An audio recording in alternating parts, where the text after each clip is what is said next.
Né en 1976 à Tunis, dans une famille où le cinéma a toujours eu une grande place.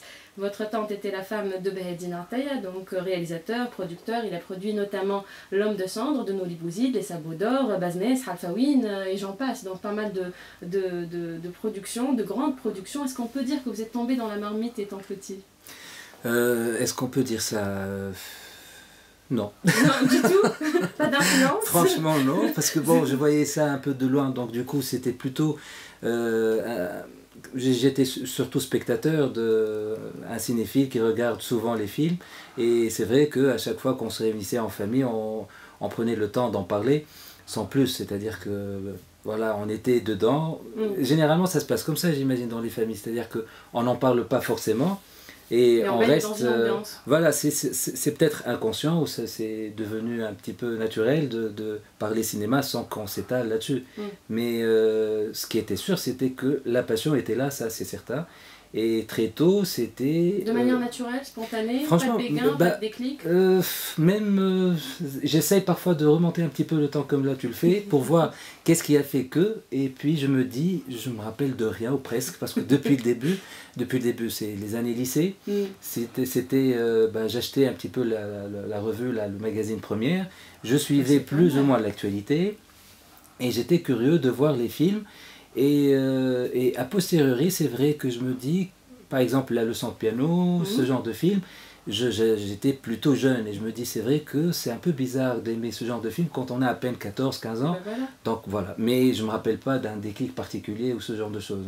Et à 14-15 ans, vous ne pensiez pas en faire un métier? Ah non, pas du tout. Pas Hein. du C'est venu très tardivement, hein. Un peu trop tard d'ailleurs, mais à aucun moment j'avais ni le courage, ni... La passion elle était là, mais même si mes parents m'ont toujours encouragé, il n'y avait aucune limite à ce que je voulais faire, mais c'est peut-être toute l'ambiance dans laquelle j'étais embaigné dans un truc où voilà, d'ailleurs c'est un petit peu le sujet du film, c'est-à-dire que ça se faisait comme ça. Il fallait obtenir le bac et si c'est possible avec une belle mention bien sûr. Pour faire quelque chose. Choix. Voilà, c'est toujours pharmacie, médecine, IHEC, donc moi c'était IHEC, droit, tout ça, voilà. Et IHEC, alors que vraiment rien ne me prédestinait à ça, parce que, franchement, et là avec le recul, quand on me pose des questions sur la production, sur les coûts, c'est comme si j'ai jamais vu de compta ou de chiffres, donc c'est très loin pour moi tout ça. Ouais. Et puis au bout de, c'était 4 ans, donc au bout de la 4e année, que j'ai fini vraiment limite, parce que je commençais à ne plus aimer ce que je faisais. Et là, j'ai eu mon diplôme et j'ai fait un 3e cycle en communication audiovisuelle. Donc ça commençait un petit peu à prendre forme. Mais bon, de toi à moi, c'était pas une formation en soi qui était de l'ordre de comment écrire. Alors c'était la formation pour cogiter. Oui, c'était surtout un prétexte de voir ailleurs. Donc c'était à Valenciennes, et à Valenciennes, bizarrement, ça m'a beaucoup fait du bien, mais pas sur le plan connaissance ou formation par rapport ni à la communication d'ailleurs, ni encore pire sur le domaine cinématographique.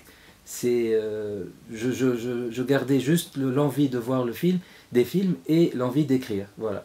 Et là nous sommes dans les années 2000. Années 90, début 2000. Oui, voilà. 2000, donc je reviens, donc c'était 1 an à l'étranger, et je reviens directement, je trouve un boulot qui à l'époque me paraissait bien, puisque ça me paraissait quand même un boulot stable, et j'avais toujours pas le courage d'affronter ce qui était là, ça c'est l'envie de faire du cinéma. Et je suis, voilà, j'ai fait du commercial dans le secteur automobile. Un peu comme Hedi. Exactement, comme Hedi plutôt. Donc, et ça a duré 12 ans. Ah, 12 ans, quand 12 même. ans, oui, 12 ans. Et durant ces 12 années, par contre, j'ai pu réaliser les 5 courts-métrages. Bon, là, j'accélère un petit peu pour arriver à ce résultat. En 2004, c'est Romantisme, 2 comprimés matin et soir.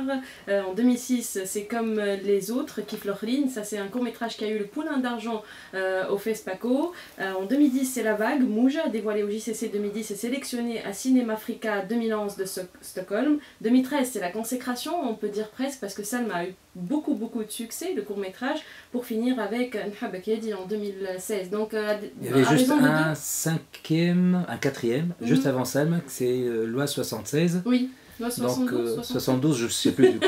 À chaque fois on se trompe, donc du coup je me trompe aussi. 72, donc non, c'est 76. Hein.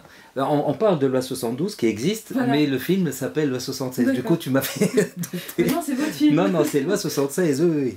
Et c'était une commande du mouvement Birsa. Et ce court-métrage me tient beaucoup à cœur. Et c'est dommage qu'on en parle peu et qu'on le connaisse presque pas.